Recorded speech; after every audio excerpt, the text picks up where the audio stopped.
La drépanocytose est la première maladie génétique au monde. Elle touche environ 12 millions de personnes. C'est une maladie handicapante et sa gestion est un réel tour de force. Avec ce podcast Drépaland, je vous amène dans le monde de tous les drépanocytaires dans lequel il faut conjuguer la sévérité de la maladie, mais également la vie quotidienne, les phases d'incertitude, les phases d'angoisse. Aujourd'hui, nous allons aborder un thème capital. Quelle est la place de la drépanocytose dans les études de médecine?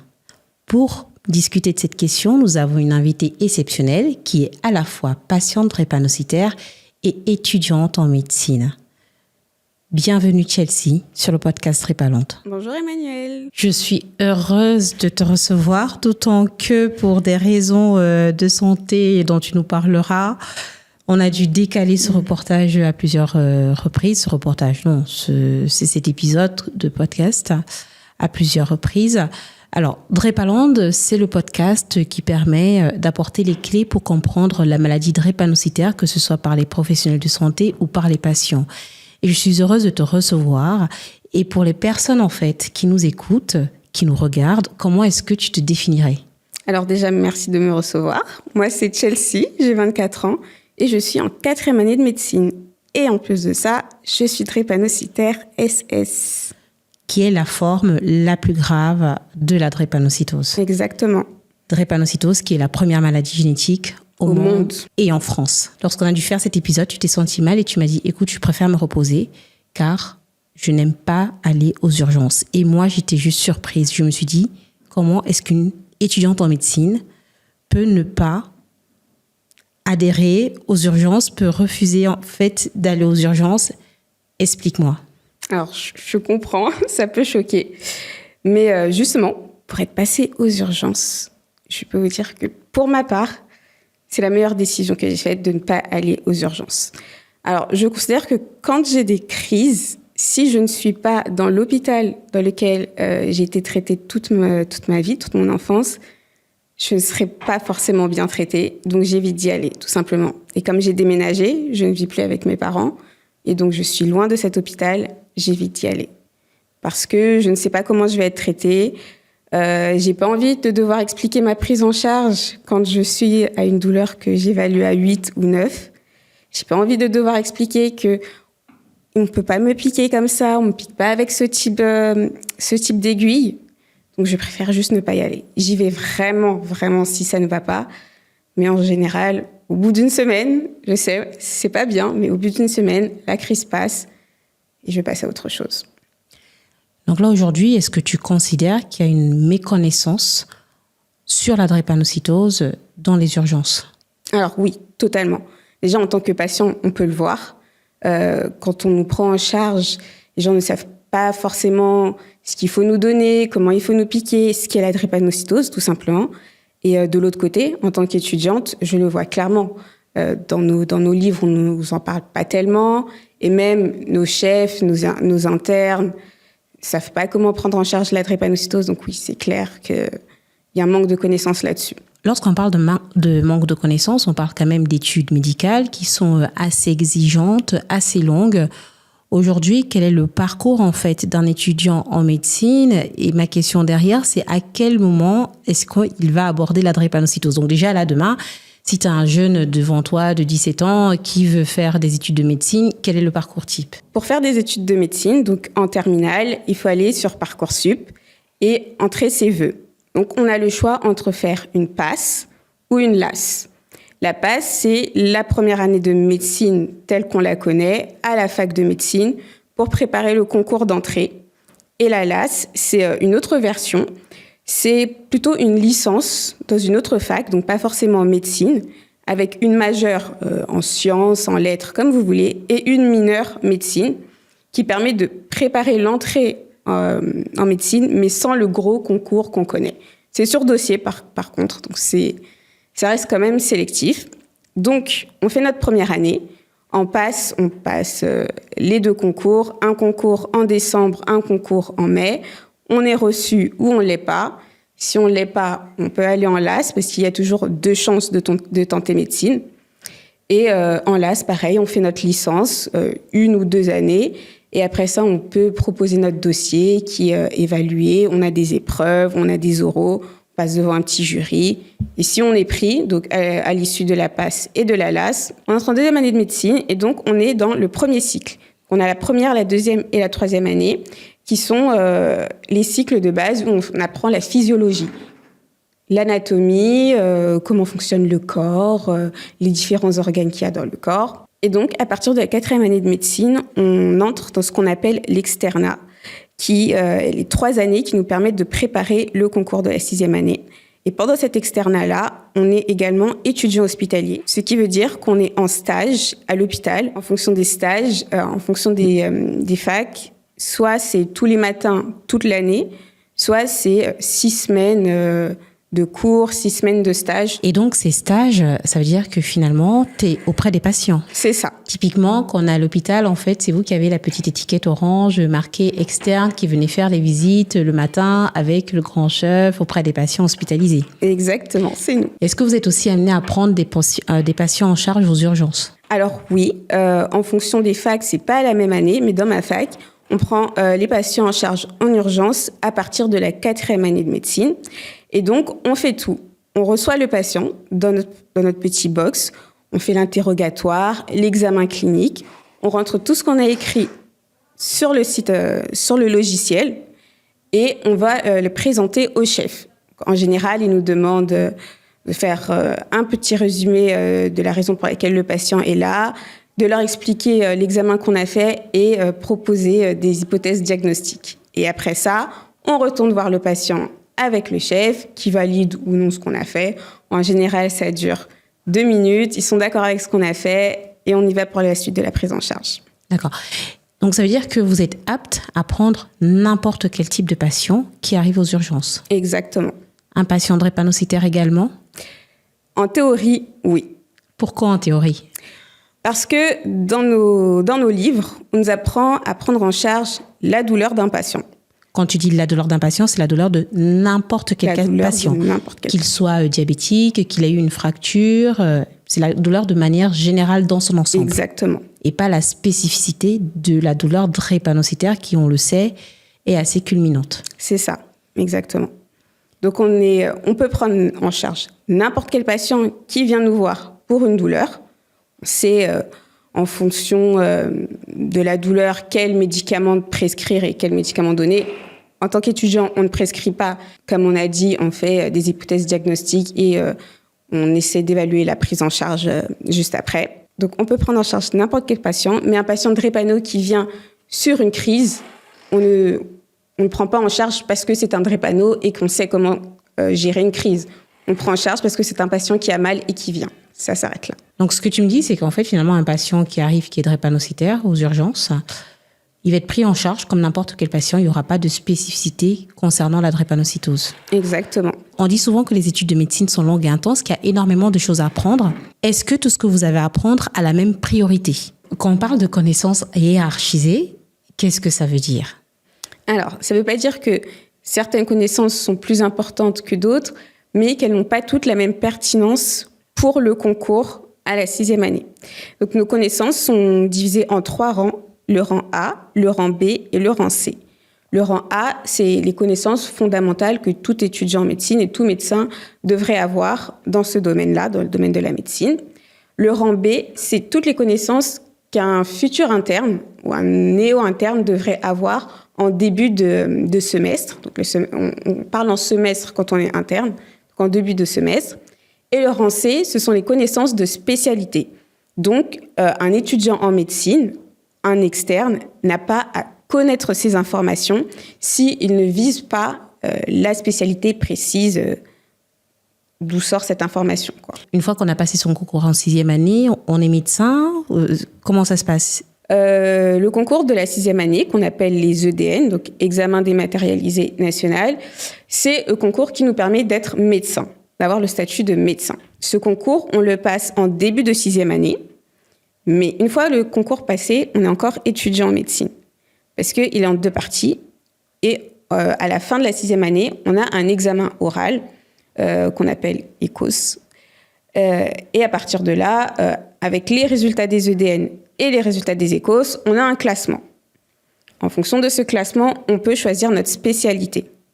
Nos spécialités, il existe 44 spécialités en médecine et elles vont de 4 à 6 ans après le concours en termes d'études. En fait, ce que tu me dis, c'est que finalement, les connaissances qui sont dans le rang C sont considérées comme non pertinentes pour le concours. En fait, elles ne vont pas influer sur le classement du concours. Exactement. La drépanocytose, elle est dans quel socle, pas socle, pardon, la drépanocytose, elle est dans quelle catégorie? Rang A, rang B ou rang C? Alors, la drépanocytose en soi ne constitue pas un chapitre dans nos référentiels, mais la drépanocytose est mentionnée dans un chapitre donc qu'on appelle des items, qui est l'item anémie, dans le collège d'hémato. Et c'est un petit paragraphe. Ce petit paragraphe, il me semble que c'est considéré comme du rang B, mais il n'y a rien d'autre dessus. Même dans le rang C, il n'y a pas de drépanocytose. Ce paragraphe, il donne quoi comme information? Ce paragraphe donne les informations de base, à savoir ce qu'est la drépanocytose. C'est une maladie génétique autosomique récessive. Voilà. Ce qu'est une crise, rapidement. Les patients ayant la drépanocytose présentent des crises douloureuses pouvant être très sévères et pouvant mettre pouvant engager le pronostic vital du patient.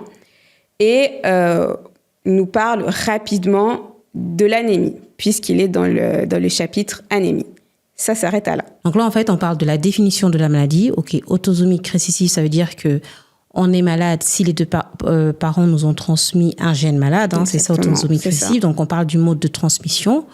Quand tu parles de crise, est-ce qu'on parle de CVO, de crise vaso-occlusive? Est-ce qu'on parle de l'intensité des douleurs qui est plus forte qu'un accouchement? Est-ce qu'on parle de la prise en charge en urgence? Est-ce qu'on parle des complications de la drépanocytose, à savoir le risque de syndrome thoracique aigu, toutes ces complications qui mettent le pronostic vital en danger? Alors, dans le collège, il n'est pas précisé tout ça. Alors, il y a des termes qui sont utilisés ou des abréviations. On nous parle de crise. Alors, je pense que la CVO est écrite dessus, mais à l'hôpital, CVO ne veut rien dire. En tout cas, pour nous externes, CVO ne veut rien dire. CVO n'existe pas. Et alors, le syndrome thoracique aigu, encore moins. Donc, finalement, une personne, du coup, qui passe ce concours de 6e année, est-ce qu'à la sortie de ce concours de 6e année, elle peut prendre en charge un patient drépanocytaire en toute autonomie Alors, quand je dis en toute autonomie, c'est avec cette notion que la douleur, il faut la soulager sous 30 minutes, les complications que ça engendre, etc. Parce que oui, prendre un patient en charge, on peut le prendre en charge au bout de 2 heures, de 3 heures d'attente, de 4 heures. Je pense que c'est pas quelque chose qui est compliqué, en fait, pour un médecin, mais c'est plus la notion d'urgence dans la prise en charge de la drépanocytose et de toutes les notions qu'il faut avoir autour pour s'assurer que le patient ne développe pas les complications et qu'il ne décède pas de ces complications. Est-ce que ces éléments-là sont mis en avant? Alors, en sortie de 6e année, un néo-interne ne prend pas en charge un patient de drépanocytose en ayant pleine conscience de ce qu'est réellement la drépanocytose et quels sont les risques d'une CVO. Je ne parle pas pour tous les étudiants en médecine, mais quand on a plusieurs collèges à apprendre depuis la 4e année de médecine, avec un petit paragraphe sur la drépanocytose dans le collège d'hématologie qu'on voit à la fin de notre parcours, on ne retient pas cette partie, en fait. Quand on sort du concours, on ne retient pas cette partie. Et justement, est-ce qu'il y a d'autres maladies qui sont moins connues, alors peut-être pas moins connues que la drépanocytose, mais qui ont une fréquence chez les patients moins élevée et pour lesquelles le socle de connaissances est beaucoup plus important que celui qui est mis en place pour la drépanocytose dans vos études? Alors, on fait souvent le parallèle avec la mucoviscidose, parce que comme la drépanocytose, la mucoviscidose est une maladie génétique autosomique récessive. La mucoviscidose n'est pas abordée dans le collège de pneumologie, mais la mucoviscidose a son propre item, a son chapitre dans le collège de génétique. Et dans cette partie, en génétique, on nous explique ce qu'est la mucoviscidose, quels sont les risques de cette maladie, donc son mode de transmission, tout ce que la mutation cause sur le corps. Donc pas seulement l'atteinte pulmonaire, hein. On apprend toutes les atteintes de la mucoviscidose, les différentes mutations de la mucoviscidose, la prise en charge également, les nouveaux traitements, parce qu'il y a des nouveaux traitements pour la mucoviscidose, et tout ça, c'est dans le chapitre. Voilà. Donc là, en fait, on parle de la mucoviscidose. En fait, si on parle un peu en termes de statistiques, c'est une maladie donc, qui est diagnostiquée dès la naissance comme la drépanocytose. Tous les ans, en moyenne, il y a 350 nouveaux patients qui sont diagnostiqués avec la mucoviscidose à la naissance. La drépanocytose, c'est le double. Et là, ce sont des sources de l'HAS. En 2022, c'était 680 patients. Donc là, ce que tu nous dis, c'est qu'en termes de connaissances, vous êtes plus nourris en termes d'informations et d'informations autour de la maladie de la mucoviscidose pour avoir un socle de connaissances suffisant et être en mesure de prendre en charge un patient qui a la mucoviscidose, alors que pour la drépanocytose, il n'y a même pas 2 chapitres entiers consacrés à la maladie. C'est un paragraphe, alors qu'on sait que la drépanocytose, finalement, attaque tous les organes. C'est exactement ça. Quelle a été ta réaction quand tu t'es rendu compte de ça en tant que future soignante et en tant que patiente drépanocytaire? Alors, déjà, je ne hiérarchise pas les maladies. Toutes les maladies sont très importantes et c'est très important de savoir prendre en charge n'importe quel patient qui a n'importe quelle maladie génétique. Ça, c'est dit. Mais en tant que drépanocytaire, c'est vrai que c'est très frustrant de voir que la maladie que j'ai n'est pas abordée de la même manière que les autres, sachant que ce n'est pas une maladie qu'on retrouve chez 1 ou 2 patients dans la France entière, quoi. Donc, j'ai été très frustrée, un peu triste aussi, parce que je me dis, je me lance dans quelque chose, et autour de moi, si ce n'est pas moi, personne ne connaît. Donc, j'ai mal au cœur pour les patients, et ça m'a blessée, et surtout, j'ai ressenti un sentiment d'injustice. Je me suis dit, c'est pas juste. Pourquoi nous, on est invisibilisés dans la filière, quoi. C'est la médecine, quand même.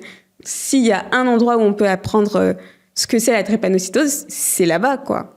Donc, ouais, c'est surtout un sentiment d'injustice. Et de crainte aussi, peut-être. Parce que finalement, tu te dis que si toi-même, t'es pas consciente pour être vigilante sur ce qui est fait sur toi, tu peux pas aller dans un hôpital les yeux fermés, en toute confiance, en te disant, je vais leur parler de la drépanocytose, ils sauront et ils pourront me prendre en charge. Exactement, c'est exactement ça. Et c'est aussi pour ça que j'évite d'aller aux urgences quand je suis en crise. C'est de savoir que autour de moi, personne ne connaît vraiment la maladie, personne ne sait vraiment me soigner. Ils savent soigner ma douleur, tout le monde sait soigner la douleur. De manière générale. De manière générale, mais pas ma maladie. On ne connaît pas ma maladie. Parce que justement, quand on parle de la douleur drépanocytose, comment toi tu définirais cette douleur? Alors, j'ai beaucoup de mal à définir et décrire les douleurs. Pour moi, la douleur de la drépanocytose, c'est une douleur sévère qui, ça peut dépendre des patients, mais pour moi, quand je suis en crise, je ressens comme des coups de couteau, et souvent un couteau qu'on plante dans mon corps et qu'on fait bouger. Voilà. Donc, imaginez avoir la lame d'un couteau qui vous traverse le corps. Parce que quand j'ai mes crises, mes douleurs ne sont pas localisées. Elles se baladent, elles font leur vie dans mon corps, parce qu'apparemment, c'est très marrant. Et c'est ce que je ressens. Sauf que quand j'explique ça, dans l'hôpital dans lequel je suis traitée, pas de souci. On comprend. On sait que ta douleur, elle est très, très haute. Même si, en général, je dis que j'ai mal à 8, j'ai mal à 7. Ils savent que j'ai beaucoup, beaucoup, beaucoup plus mal. Mais quand j'explique ça dans un autre centre, c'est pas la même réaction, quoi. C'est bon, une douleur qui se propage comme ça, une douleur qui fait toute ta jambe et puis qui revient. Et ce que tu dis là est très fort parce qu'en tant que drépanocytaire, on dit jamais qu'on a mal à 10. Alors que je pense qu'on est au-dessus de 10. Mais en fait, mentalement, je pense que c'est pour ne pas craquer. Donc en fait, on sous-évalue toujours la douleur pour être sûr de continuer d'avoir la maîtrise de son corps. Exactement. Parce qu'en fait, 10 pour nous, c'est le décès en fait. Exactement. Exactement. Et ce, même si on n'en peut juste plus, on ne peut plus marcher. En fait, le fait de ne pas être à 10, c'est toujours d'avoir cette espèce d'espoir de « je maîtrise encore un peu les choses ». C'est ça. Exactement. Je me dis, j'y suis pas encore. 10, ce serait la mort. Et j'y suis pas. Donc, ça peut quand même aller. Même si je suis recroquevillée dans mon lit d'hôpital, je peux pas ouvrir les yeux, c'est pas un 10. Pour la petite anecdote, moi, j'ai eu des enfants. Et quand j'ai eu des contractions, je me suis même pas rendu compte que c'était une contraction et que ça faisait mal. C'est au monitoring qu'ils l'ont vu et qu'eux, ils étaient en alarme totale, quoi. Tu vois. Alors que tout le monde, si tu parles à quelqu'un d'une contraction, tout le monde imagine la douleur que ça peut faire. Et nous, en tant que drépanocytaires, on est en mode « Ah, ok, c'est ça une contraction ». Quelle est la chose la plus absurde sur la drépanocytose que tu aies entendue aux urgences ou à l'hôpital? Alors, je ne pensais pas que les gens, dans la vie réelle, pensaient ça à des drépanocytoses. Et pourtant, je sais que j'en entendais parler, mais c'était surtout pour les drépanocytoses aux États-Unis, puisqu'on sait qu'aux États-Unis, globalement, il y a des problèmes avec la drogue. Voilà. Dans leur pays, c'est comme ça. Bon, pas de souci. Mais je ne pensais pas qu'en France, on avait cette image des drépanocytoses. Et un jour, en stage, donc là, j'étais pas du tout externe, c'était vraiment tout début de ma formation. J'arrive et il y a un patient qui arrive, qui est drépano, et puis j'entends quelqu'un dire « Oui, mais de toute façon, lui, il est là juste pour la morphine, en fait. Il vient tout le temps, on sait, il veut juste sa dose. » Alors, moi, c'est mes premiers pas à l'hôpital. Donc, je me dis « Oula, comment ça ? Comment ça se fait? Enfin, vous vous basez sur quoi pour dire ça ?» Et ce qu'on m'a dit, et je l'ai souvent entendu après, c'est « Non, mais regarde-le. Est-ce qu'il a l'air d'avoir mal pour toi ?» Et là, j'ai compris. Je me suis dit « Ah, ok. » Donc, la douleur qui est subjective, vous pensez pouvoir la déterminer en regardant quelqu'un. Sachant que moi, je ne pleure pas quand j'ai des crises. Je suis très silencieuse quand j'ai des crises, puisque j'essaie de me concentrer sur mon corps, me concentrer sur « ça va aller », j'essaie de gérer mon souffle, la douleur va passer, j'attends qu'on me perfuse, ça peut prendre du temps, mais voilà, je me concentre sur moi, donc je ne pleure pas, je ne crie pas, je ne fais pas de bruit, mais ça ne veut pas dire pour autant que j'ai pas mal. Et pareil, à côté, si la personne, elle crie, elle pleure, ça ne veut pas non plus dire qu'elle fait semblant, parce que ça aussi, il y en a beaucoup. C'est « oh, tu l'entends crier », elle ne peut pas avoir aussi mal.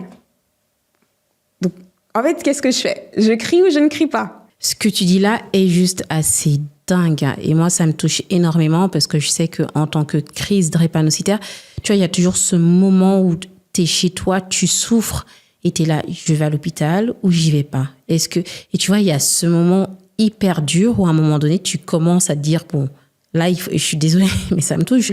Tu dis, bon, là, il faut que j'aille à l'hôpital.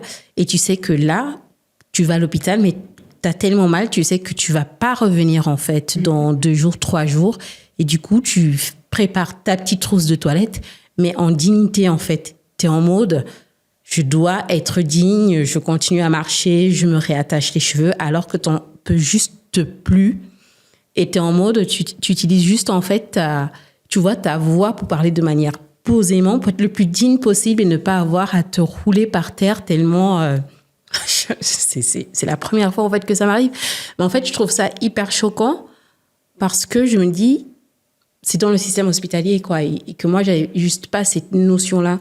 Et tu te dis, en fait, essaye d'être le plus digne possible en te disant, bah, ok, j'ai super mal, mais je vais pas tu vois, là, je pleure, mais j'ai jamais pleuré sur une crise drépanocytaire. Tout est toujours à l'intérieur. Et le fait, tu te dis, d'être aussi digne, en fait, finalement, va te desservir, en fait. Et que si tu arrives et tu es en mode, tu hurles et que tu n'en peux plus et que tu es dans un centre qui ne connaît pas, ben pareil, on te taxe de faire de la comédie. Et ça, c'est dramatique parce que, comme tu le dis tout à l'heure, on est face à des étudiants, des personnels, en fait, qui ont eu à emmagasiner énormément, en fait, de connaissances. Et que je pense que consciemment, ce qui se passe, c'est que si la drépanocytose n'est pas ressorti en haut durant leurs études, ça peut pas être quelque chose qui conduise à autant de douleurs, sinon ça se saurait, ce serait évident. Bah oui. Une douleur pareille, si ça faisait vraiment mal, on le saurait, ce serait marqué partout, on saurait comment prendre en charge, on saurait comment reconnaître, mais non. C'est dingue, parce qu'on se dit quand même qu'on est dans un monde où il y a moyen, en fait, il y a des centres qui font de très bons travail, il y a des médecins qui font un très bon boulot, qui mettent en place des parcours spécifiques pour les patients, et qu'en fait, il y a cette disparité-là où, en fonction de l'hôpital dans lequel tu vas, mais en fait, tu n'as pas droit à la même prise en charge en tant que patient drépanocytaire. Toi, tu as la drépanocytose, donc je pense que tu as dû côtoyer le milieu médical, en fait, très tôt de par les hospitalisations, parce que l'hospitalisation dans la drépanocytose démarre même en tant que bébé. Moi, je sais que j'ai des images de bébés où je suis derrière les barreaux dans les berceaux, parce que à l'hôpital, à l'époque, c'était des barrières hautes, parce qu'il ne faut surtout pas qu'ils tombent. Et donc, on a l'impression qu'on est tous en prison, là, tu vois, dans le service pédiatrique. À quel moment tu t'es dit que tu allais devenir médecin? Moi, ça s'est fait progressivement, je pense. Mais d'une certaine manière, c'était aussi une évidence. Donc, comme tu as dit, quand on est drépano, l'hôpital, on connaît depuis tout bébé. Donc, j'aime pas dire ça, mais c'est un peu une réalité. J'ai grandi à l'hôpital. C'est ce que je dis. J'ai grandi à l'hôpital. Parce que des fois, j'étais si souvent hospitalisée que j'allais à l'école, à l'hôpital. J'avais des copains-copines que je retrouvais à l'hôpital. Et donc, en ayant passé tout mon temps là-bas, j'ai fini par m'intéresser à tout ce qui se passait autour de moi, à m'intéresser au métier autour de moi. Donc, je posais des questions à la puéricultrice qui venait. Je lui disais, mais tu fais quoi? À l'infirmière qui arrivait. Et toi, tu fais quoi ici? Et à mon médecin, que j'aime d'amour, mon pédiatre, je le regardais et je me disais, mais qu'est-ce qu'il fait? Qu'est-ce que vous faites, monsieur? Et il me répondait toujours comme une adulte. Il me parlait comme à une adulte. Il m'expliquait les choses comme à une adulte. Et mon déclic, ça a été une réflexion de ma maman qui m'a dit, tu sais, j'ai remarqué entre le moment où ta crise se déclenche et le moment où on arrive à l'hôpital, t'es pas pareil. Je lui ai dit, comment ça? Quand j'étais petite, j'ai pas compris. Elle m'a dit, bah si, tu pleures, t'as mal, tu te mets dans nos bras en petite boule, et quand on arrive à l'hôpital et que tu aperçois passer ton médecin, t'arrêtes de pleurer. Et j'ai dit, ah bon? Il me dit, bah oui, t'as jamais remarqué? Et je me suis dit, c'est vrai. Et je me suis dit, mais pourquoi? Mais parce que j'ai confiance en lui, parce que je sais que ce médecin, il va bien me prendre en charge. Parce que je sais que les 3-4 crises d'avant, elles ont été prises en charge par ce médecin et tout s'est très bien passé. Et je me suis dit, quand je serai grande, je serai lui. Quand je serai grande, je serai comme vous. Et c'est ce que je lui ai dit la dernière fois qu'on s'est vus. Je fais, grâce à vous, je vais rentrer en médecine. Grâce à vous, je veux devenir une médecin. Tout comme vous. Donc c'est grâce à mon pédiatre. Et il y a aussi peut-être une accélération, un déclic, parce que tu m'avais parlé aussi d'une réflexion qu'une amie de ta maman avait faite sur toi et que tu avais entendue un peu par inadvertance, qui a peut-être été aussi un booster. Ah oui, ça a beaucoup joué. Pas seulement dans le fait de vouloir être médecin, mais juste dans le fait de vouloir être autre chose qu'une drépano. Parce que cette personne faisait référence, nous avait vu arriver, ma mère et mon frère et ma sœur, et au lieu de demander laquelle est, je sais pas, Chelsea ou je sais pas, celle qui est en CE1 ou je sais pas trop quoi, elle a tout de suite demandé c'est à quelle la malade. Et c'est hyper violent. Je dis mais je ne suis pas la malade, je suis Chelsea, j'aime plein de choses. Et je me suis dit non, c'est pas mon identité, je veux être autre chose. Et donc ce que je voulais être, c'était la meilleure. C'est un peu d'égo à 8 ans, mais bon. Je me suis dit, je vais être la meilleure. Je vais avoir une autre identité. Je serai l'intello, parce que ça me va, que les cours sont sympas, et c'est ce que je voulais être. Et sans me vanter, c'est ce que j'ai réussi à être quand même. Alors justement, sans te vanter, explique-nous ton parcours scolaire, parce que c'est aussi un vrai sujet. La drépanocytose, quand on est enfant, c'est crise sur crise, hein. Moi, je me suis amusée un jour à calculer le nombre de jours d'école que j'ai eu versus le nombre de jours théoriques d'école que j'aurais dû avoir. Je pense qu'en tout cumulé, j'ai peut-être pas un niveau CM2. Tu vois. Et pourtant, j'ai un master 2, etc. En veux-tu, en voilà, en sciences. Donc toi, justement, ton parcours scolaire, primaire, collège, lycée, comment ça se passe, ton choix d'orientation et Donc, quand j'ai eu ces petits déclics, j'étais en CE1, il me semble. Donc, à partir de là, je me suis dit, OK, ce que je veux être, c'est être la première de la classe. Bon, en primaire, il n'y a pas forcément ce système de... Enfin, on a des notes, mais voilà, dans mon école, au début, c'était A+, B+, C, quoi. Je me suis dit, je veux que des A. Donc, c'est ce que j'ai fait. Je travaillais. Et quand j'étais petite, j'étais très, très, très souvent hospitalisée. C'était compliqué, mais j'avais des enseignants en or qui me donnaient les cours. Excuse-moi, quand tu dis très souvent hospitalisé, c'est combien de fois par an? Combien de fois par an? Alors, ça varie d'une année à l'autre, mais je pouvais être hospitalisée même 6-7 fois. Dans une année? Dans une année. Et c'est pas des hospitalisations qui duraient 3 jours, quoi. C'était des longues hospitalisations d'une semaine, 2 semaines. Ce que je disais à ma maman, c'est que même si le service pédiatrique fait tout pour qu'on se sente au mieux, j'ai raté des anniversaires de copains-copines. J'ai fêté Noël à l'hôpital, ça je l'oublierai jamais. Nouvel An. Donc on rate tellement de choses quand on est petit. Donc ouais, j'ai été beaucoup hospitalisée. On rate les cours, on rate les sorties. J'aimais bien les sorties quand même. Mais voilà, donc j'étais très souvent hospitalisée, je ratais beaucoup de cours, mais j'avais des professeurs qui me donnaient des petits rappels de cours. Regarde, t'as loupé ça, on a donné ça à ta sœur. Donc voilà, en gros, ça va, je pouvais rattraper mon retard. Ensuite, je suis passée au collège. Collège, j'ai aussi déménagé à ce moment-là, donc nouvel établissement, je ne connais personne. Je me suis dit, c'est mon moment. Personne ne doit savoir que je suis drépano. Ça, c'est que pour moi. Je le dis à personne. Donc, j'entre au collège.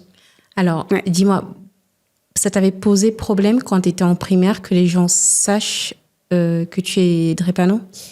Alors, au collège, en primaire, non. Pas tellement parce que mon école primaire, enfin, ma première école primaire, c'était une école qui avait également une section pour les enfants gravement handicapés. Et chaque année, on participait au Téléthon. Donc, avoir une maladie, avoir un handicap, c'était notre force. À l'école, c'était pas un tabou.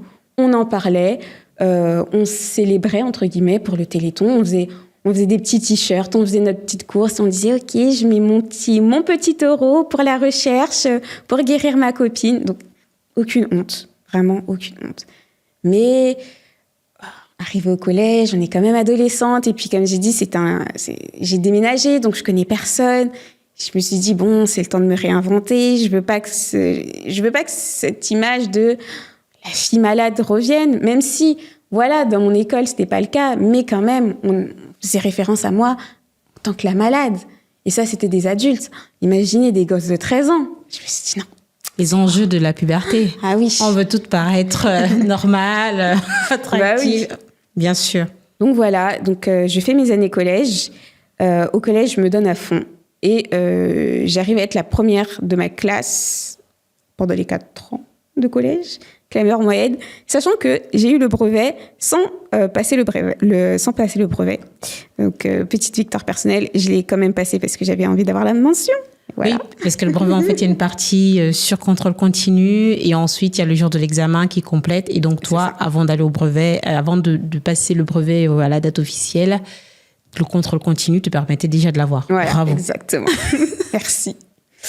Et donc, grâce à ça, mes professeurs m'ont proposé d'aller dans un lycée parisien. Donc, l'un des 2 lycées parisiens qui... Alors, attends, juste, oui. T'habites où? Bon. Donc, à ce moment-là, j'habite en Essonne, à Grigny. OK. Et donc, on me dit, t'as les capacités d'aller sur Paris, dans l'un des 2 lycées parisiens qui acceptent les élèves hors secteur. Parce que le lycée est sectorisé, tu vas dans le lycée à côté duquel tu vis. Donc, je me suis dit, OK, je vais tester. J'ai jamais entendu parler de ces lycées. Je ne savais pas ce que c'était. Louis-le-Grand, Henri IV. Donc là, on parle du lycée Louis-le-Grand à Paris et du lycée Henri IV à Paris, qui sont pas loin du Panthéon, dans le 5e. C'est quand même le lycée élitiste par excellence. Ouais. Et toi, petite fille donc de banlieue, je me le permets, et je peux le dire parce que moi aussi je viens de banlieue, on te propose d'y aller sachant que tu as la maladie drépanocytaire. Ok. J'ai passé 4 ans de ma vie au collège. Personne ne savait que j'étais drépano. J'ai fait aucune crise. Je me suis dit, bien sûr, allons-y. Allons à l'aventure. Et donc, je postule. Et je connaissais tellement pas ces lycées que je ne connaissais pas les dates d'arrêt d'admission. Donc, quand j'ai postulé, l'admission pour le lycée Louis-le-Grand était clôturée. Je me suis dit, bon, allez, on envoie Henri IV. Ça marche pas, on verra. On attend.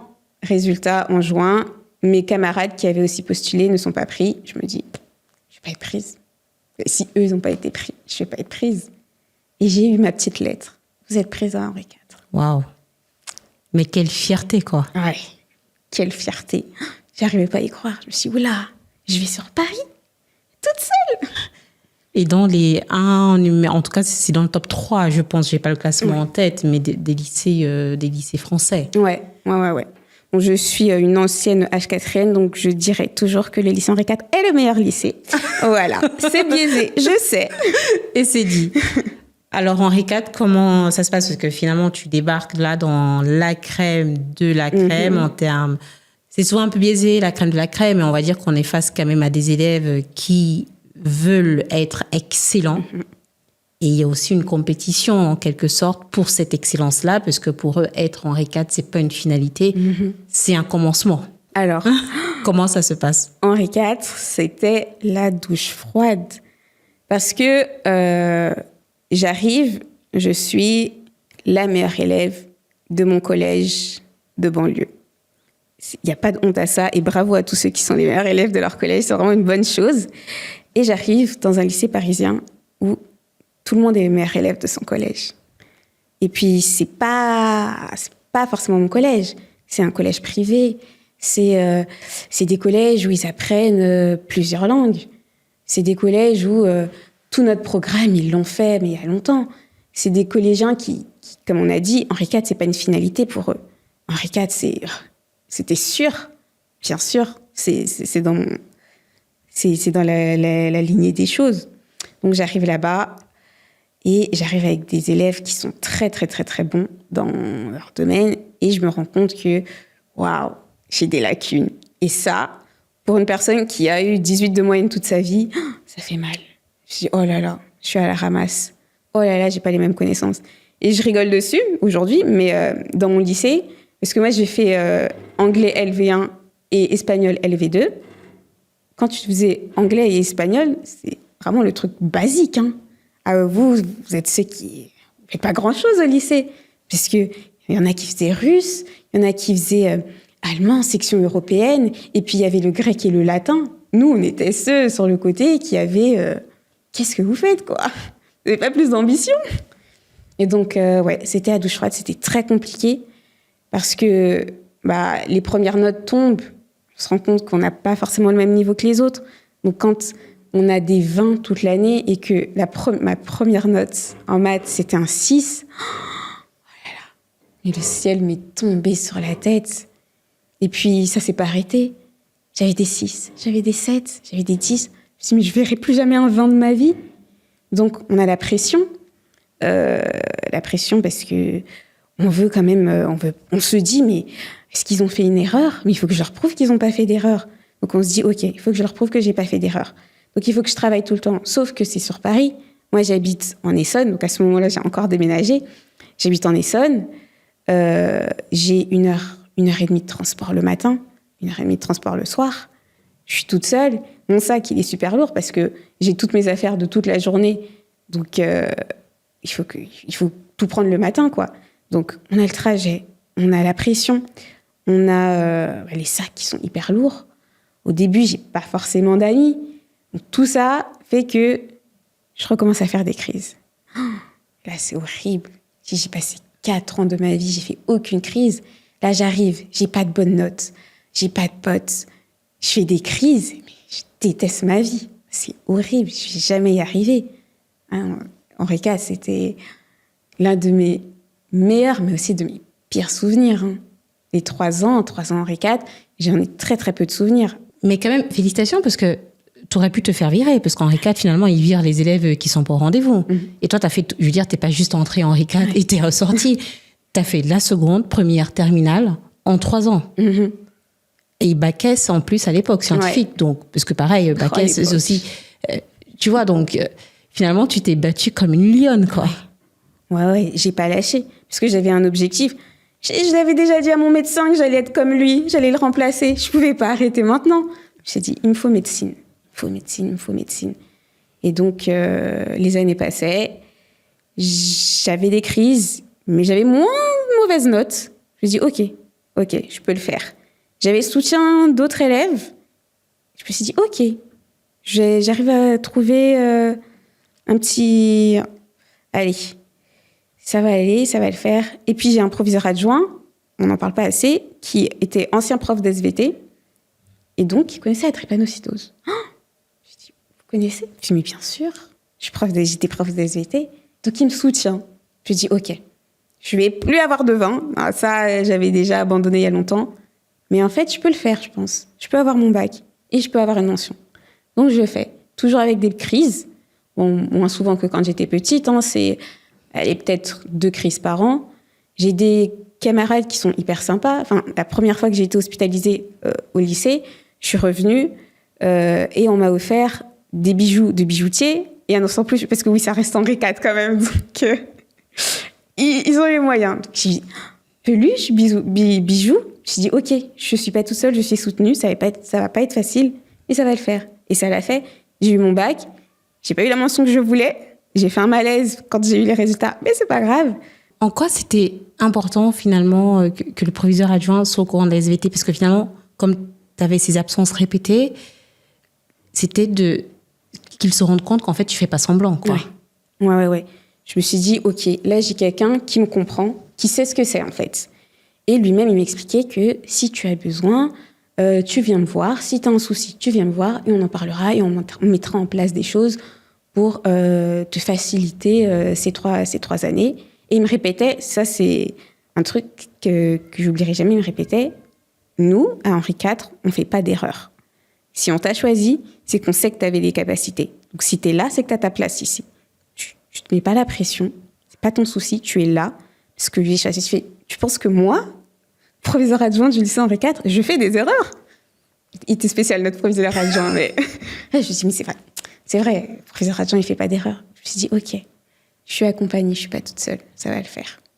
Ce que tu dis là est hyper clé, parce que souvent, quand on est enfant malade, souvent hospitalisé, ça peut contribuer à éteindre en fait l'ambition.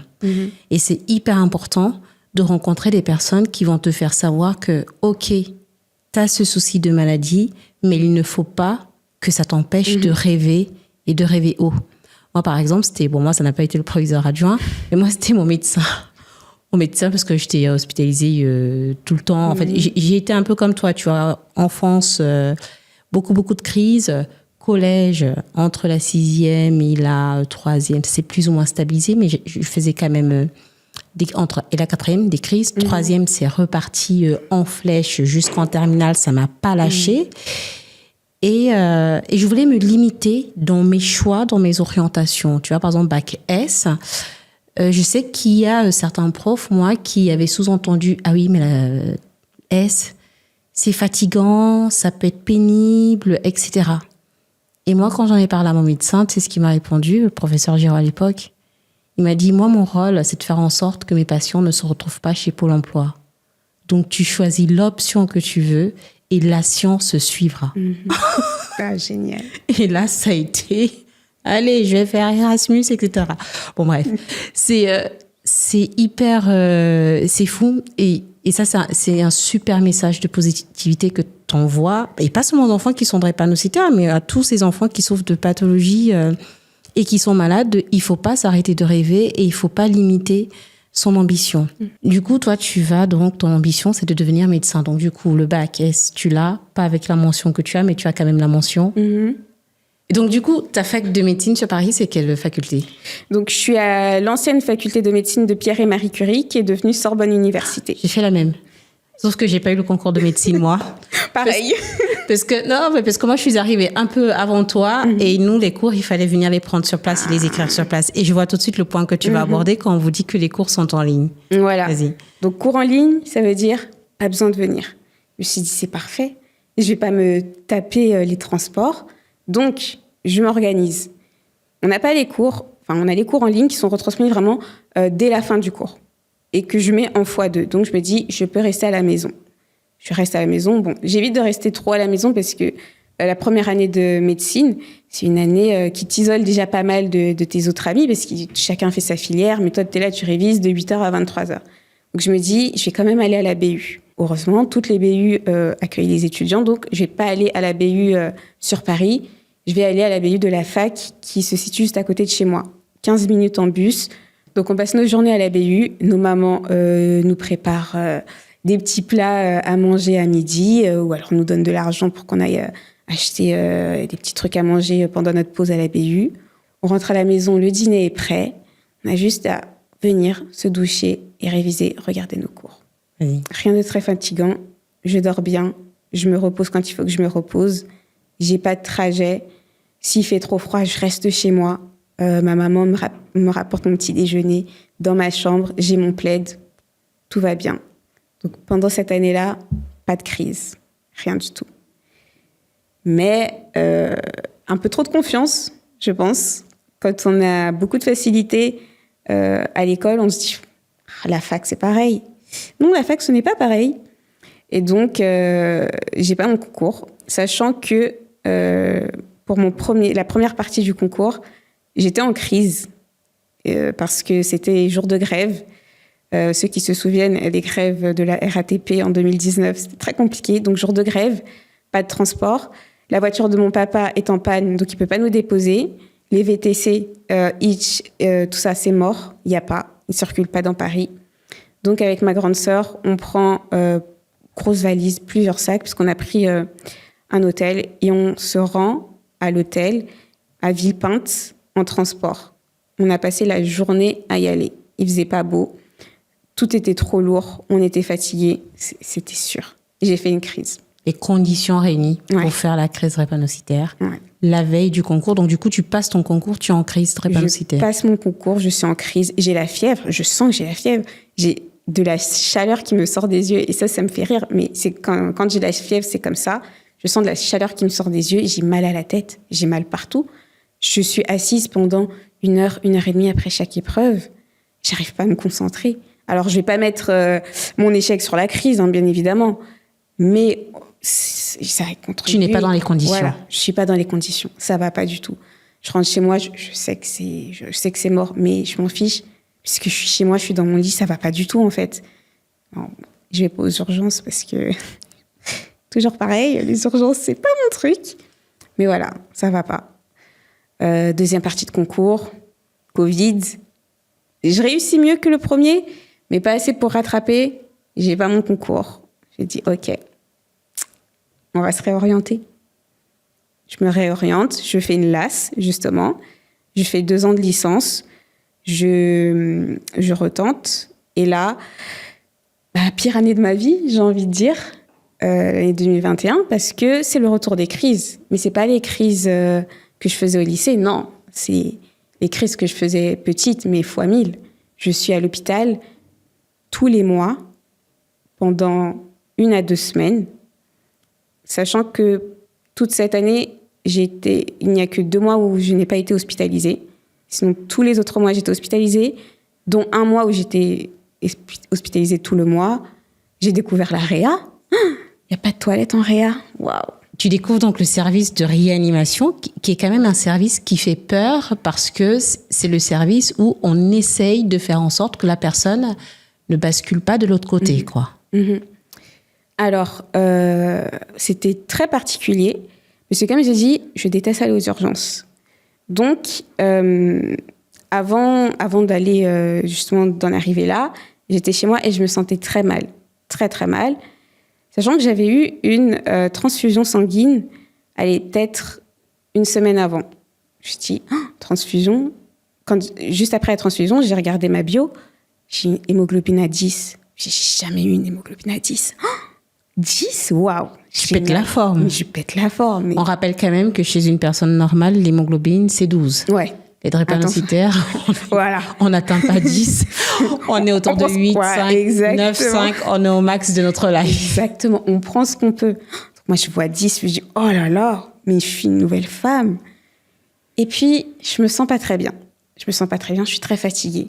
Mais je me suis dit, bon, on est en novembre, ils nous ont reconfinés, les cours ont été rebasculés en distanciel, mais il faut quand même travailler, parce qu'il y a bientôt les épreuves de la mineure. Je me suis dit, bon, c'est la fatigue. C'est la fatigue parce que je travaille beaucoup, parce que je veux ça, en fait. Donc, je me dis, c'est pour ça. Sauf que je suis très fatiguée quand même. Je suis très fatiguée et un jour, je me dis, oh là là, j'ai oublié quelque chose dans ma chambre. Et j'étais au salon. Et je vais dans ma chambre. Et j'ai mis 10 minutes à aller dans ma chambre. Et je me suis effondrée sur mon petit tapis rose. Et je voyais plus rien. Et ça tout tournait autour de moi, je voyais plus rien, j'avais plus de force. Et je me suis dit, ok, ça, c'est pas normal. Ça, j'ai jamais eu. Et je mets 10 minutes à aller de ma chambre au salon, ce qui met genre 20 secondes. Je me suis dit, il y a quelque chose qui va pas. Donc, ce que je fais, et ce que je fais toujours quand ça va pas, j'appelle l'hôpital. Parce que comme j'ai dit, je les connais depuis très longtemps, je sais qu'ils me donnent toujours des bons conseils. Donc, je lui explique. J'ai l'infirmière au téléphone, je lui ai dit, je me sens pas bien, c'est bizarre. J'ai fait un malaise en allant dans ma chambre, je comprends pas, ça m'est jamais arrivé. Et je lui ai dit, et j'ai été transfusée il y a 1 semaine. Donc, normalement, je devrais aller bien. C'est ce que je lui ai dit. Je comprends pas, normalement, je devrais aller bien. Elle m'a dit, prends tes affaires et tu viens aux urgences, tout de suite. Rien d'autre. Je dis, j'ai confiance en elle. Je sais que si elle me dit de venir aux urgences maintenant, sans explication, il faut que j'aille aux urgences maintenant. Donc, je dis à maman, j'ai appelé l'infirmière, je peux donner son prénom, et elle m'a dit de venir. Elle dit, OK, donc on va pas appeler les pompiers, parce que c'était vraiment, bon, Covid, reconfiné, c'était une période un peu compliquée quand t'appelais les pompiers et tout, donc elle a appelé mon papa, donc qui a fait le déplacement de chez lui qui est venu. Et j'arrivais pas à marcher. Donc, de chez moi, il faut descendre un tout petit escalier en bois. C'était impossible à descendre. Ma mère, elle m'a portée. Mon père, il m'a mis dans la voiture, mais c'était compliqué. Il m'a dit, c'est bizarre. La dernière fois qu'elle était comme ça, elle avait genre 4 ans. OK. J'arrive aux urgences. Pour marcher toute petite distance, c'était galère. J'arrive, on fait un petit hémoQ. Donc, on prend... petite goutte de mon sang pour voir mon hémoglobine avant de faire des prises de sang et tout. Hémoglobine à 3. Et là, tout s'accélère autour de moi. On me met sur un brancard, on me met en déchoc. Je vois l'infirmière qui dit à ma maman, votre fille, elle va vraiment pas bien, elle a 3 d'hémoglobine, on la met en déchoc, rien qui va. Et je vois plein de médecins qui arrivent. Je dis, oula, ok, ça c'est pas habituel. Je me dis, je suis pas encore en médecine, mais je fais en bio, je me dis, 3 d'hémoglobine, c'est pas bon, ça sent pas bon.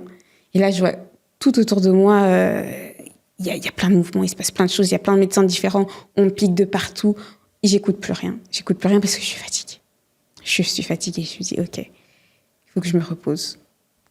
Et tout ce qui s'est passé après, je sais pas. Tout ce que je me souviens, c'est, je me réveille, et il y a mon médecin qui me dit, ok, donc on a fait plein de choses depuis que t'es arrivée et tout. Je savais pas, ok, très bien. Et elle me dit, le problème, c'est que ici, la réa, on l'a dédiée aux patients Covid. Donc, il faut qu'on t'emmène en réa, mais dans un autre hôpital. Et je regarde, je me dis, c'est mon médecin qui me dit ça. Ok. Si elle dit que j'ai besoin d'aller en réa dans un autre hôpital, j'y vais. Il y a mon infirmière qui arrive, je dis mon infirmière parce que je l'aime d'amour, donc je dis ça. Il y a l'infirmière qui vient, qui me dit... écris-moi quand t'arrives par mail, écris-moi quand t'arrives en réa. S'il y a un truc, tu m'écris et tout. T'inquiète, ça va bien se passer et tout. Moi, je sais pas ce que c'est la réa. J'ai jamais entendu parler de la réa. Donc, je vois que tout le monde est très inquiet. Tout le monde me dit, t'inquiète, ça va bien se passer, ça va bien se passer. Mais je comprends pas. Je dis, ok. Enfin, je veux dire, c'est l'hôpital. Je sais que ça va bien se passer. Je sais pas. Je dis, ok, peut-être qu'ils s'inquiètent parce que c'est un nouvel hôpital, je connais pas. C'était Henri Mondor. Grand hôpital, peut-être qu'ils se disent que je vais être impressionnée. Tout. Je me dis, ok, pas de souci. Et donc, j'y vais. Cette fois, avec le SAMU, quoi, normal, j'y vais, j'arrive. Et je me dis, waouh, ok, c'est pas l'hospice que je connais de base. Et c'est c'est dans ces conditions que je découvre ce qu'est la réa pour la première fois. Et malheureusement, c'était pas la dernière fois. Tu vas faire des crises, en fait, qui chaque fois vont conduire à t'amener en réanimation. Tu passes en réanimation combien de fois, en fait, pendant cette année où, en même temps, tu prépares ton entrée en médecine par la voie, la deuxième fois, la deuxième option? Alors, je passe pas en réa après chaque crise, mais je suis vraiment désolée, mais c'est vrai que cette année était tellement difficile pour moi que je pense que pour me protéger, mon cerveau a supprimé pas mal de souvenirs. Donc, je me souviens pas de grand-chose, mais je me souviens d'être passée au moins 3 fois en réa, dont une fois où j'ai dû être héliportée d'urgence en réa à Henri-Mondor. Et les autres fois, honnêtement, je sais pas. Et même, j'ai une psychologue, j'en parle, et des fois, je lui dis, mais je ne sais pas ce qui s'est passé pendant cette année, je ne sais pas ce qui s'est passé pendant ces hospitalisations, je n'ai aucun souvenir, vraiment. Tu as fait des blackouts? Ouais. Donc là, ce que tu nous dis notamment tout à l'heure, quand tu arrives et que tout le monde se met autour de toi et que tu dis tu vas te reposer, en fait, tu fais un blackout et tu te réveilles, tu te souviens pas de ce qui s'est passé. Et là, pareil, en fait, sur cette année-là, tu n'as que des bribes de souvenirs, en fait. Ouais. Et la plupart des choses, donc, je me souviens de certaines choses pour la simple et bonne raison que j'ai des vidéos. Je faisais des vidéos à mes copines, je faisais des vidéos pour moi parce que cette année-là, je me suis dit il faut que je documente l'année qui précède mon entrée en médecine. Donc je documente et puis j'allais avoir 20 ans. Je me suis dit faut que je documente mes derniers moments en étant une teenager. Donc c'est la seule raison pour laquelle je me souviens de certains trucs, c'est parce que j'ai plein de photos et que j'ai plein de vidéos. Sinon, rien d'autre. Et du coup, médecine, tu y arrives? Ouais. Je ne sais pas comment. Médecine, j'y arrive. Sachant que pendant l'oral, dans lequel on passe avant d'avoir le classement définitif, l'un des examinateurs a mon bulletin, mon relevé de notes de l'année sous les yeux, ce qu'on ne savait pas. On ne savait pas qu'ils avaient nos bulletins de notes. Et il me dit, ouais, mais t'as pas de bonnes notes, en fait. Comment tu penses réussir en médecine si t'as pas de bonnes notes? Et je regarde et je lui dis, mais monsieur, moi, j'ai passé l'année à l'hôpital. En fait, le truc, c'était, on avait les cours en distanciel, mais il fallait venir en présentiel pour les examens. Parce que la triche, moi, je triche pas, je triche jamais. Voilà. Mais j'ai passé des examens à l'hôpital. Vous savez ce que c'est de passer un examen sous morphine? Je ne comprenais rien du tout. Mais je voulais pas lâcher. Et un truc qu'on me répétait dans le service dans lequel j'étais hospitalisée, c'est que moi, je révise tout le temps. Chelsea, elle révise tout le temps. Des fois, le soir, c'était les aides-soignantes qui me disaient « Chelsea, il est 23h, éteins ta lumière, pose tes cahiers, c'est bon, va dormir, tu réviseras demain. » Donc, je révisais tout le temps. Moi, s'il y avait des petits examens à passer, je les passais et c'est comme ça que j'ai validé. Je lui ai dit « Mais monsieur, moi, je suis passée. Enfin, j'ai fait les examens demandés et pourtant, j'étais à l'hôpital. Je suis allée au rattrapage. J'ai même pas pu faire tous mes rattrapages puisque j'avais une trop grosse crise, en fait, et que physiquement, mon corps m'a lâché. Je voulais pas aller aux urgences. Mon corps m'a lâché. J'ai pas pu finir, mais j'ai quand même validé l'année. Il m'a dit, ah, d'accord, pardon. Très bien. C'est noté. Ça m'avait tellement vexée. Mais j'ai eu le petit mail avec mon rang. Je me dis, oh là là, ça y est, j'ai médecine. Enfin, c'est fini. Ce que tu dis là est assez dingue parce que en tant que patiente drépanocytaire, et je te comprends tout à fait, on ne veut jamais laisser la crise prendre le dessus et dire ah ben je vais me retrouver à redoubler. Malheureusement, c'est pas le cas pour tous les patients. Malheureusement, il y a des patients qui se retrouvent, et c'est ça qui est dur, qui se retrouvent en échec scolaire parce que tu es hospitalisé. Moi, j'ai eu le cas où j'étais hospitalisée et tu as la date d'examen. Et tu sais que si tu n'es pas présente à l'examen, c'est un absence, quoi. C'est un zéro pointé et tu l'as pas et qu'il n'y aura pas forcément de rattrapage ou autre. Je me retrouvais à négocier avec mes médecins. Laissez-moi sortir, on pose le caté, je vais passer l'examen et ensuite je reviens ce soir, quoi. Et ça, sans forcément en parler aux enseignants et autres, parce qu'ils ne savent pas ce que c'est que la drépanocytose. Et comme tu dis, ce serait tellement long à commencer à leur expliquer. Maintenant que tu es dans le système, donc tu es future soignante, quelle est la spécialité que tu as envie de faire en tant que médecin et quelle est la médecine que tu veux voir arriver pour les patients drépanocytaires? Alors, en entrant en médecine, j'avais un seul but, c'était être comme mon pédiatre. Donc, je me suis dit, moi, quand je serai grande, je serai pédiatre. Maintenant, ça a changé. Là, pour l'instant, je vise la gynécologie obstétrique. Je me dis, je vais être obstétricienne. Donc, pour l'instant, on s'arrête là. On verra après les EDN. Et la médecine que je veux voir pour les drépano, c'est déjà une meilleure prise en charge. Juste aux urgences, une meilleure prise en charge, une meilleure écoute. Rien que ça. Et ça, déjà, pour moi, c'est gagné. Et juste une meilleure connaissance de la drépano, parce qu'un patient drépanocytaire, on ne le reçoit pas qu'aux urgences. Un patient drépanocytaire, c'est un patient quand même. C'est-à-dire qu'il va aller voir un chirurgien orthopédique. Il va aller voir, je sais pas, il a un médecin généraliste, va voir un urologue, il va voir une gynéco. Donc juste juste une meilleure connaissance de la maladie, parce que la drépanocytose, c'est une maladie qui nécessite une prise en charge multidisciplinaire. Comment vous voulez avancer quand personne ne connaît, personne ne sait que ah oui, mais ça, c'est à cause de cette maladie. Oui, mais en fait, s'il a ça, c'est parce que sa maladie cause ça. Comment vous voulez avancer si déjà juste ça, on ne le comprend pas? Donc, vraiment, une meilleure connaissance, c'est déjà le début de la victoire pour moi. Et est-ce que là, aujourd'hui, tu penses qu'il faut enrichir le socle de formation qui est fourni avant la 6e année sur la drépanocytose?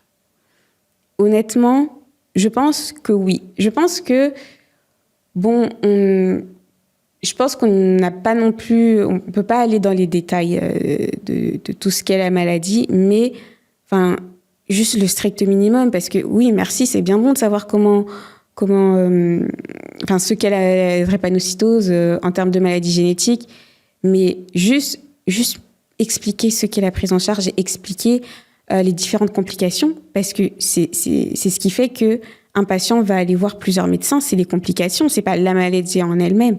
Donc ouais, vraiment pour moi, ce serait nécessaire, mais je sais que ce serait très difficile, parce que comme j'ai dit, on a énormément de connaissances et beaucoup de connaissances passent à la trappe vu que le concours a été avancé, concours qu'on passait à la base à la fin de la 6e année et qui passe maintenant en début de 6e année. Donc je sais très bien que c'est horrible de dire ça, mais c'est presque une utopie de se dire ouais, il y aura quelque chose, il y aura un chapitre sur la drépano un jour. J'espère vraiment que les choses vont changer, qu'il y en aura. Mais c'est le cas pour certaines maladies. Ouais, en fait c'est ça, c'est que la drépanocytose, c'est pas n'importe quelle maladie, quoi.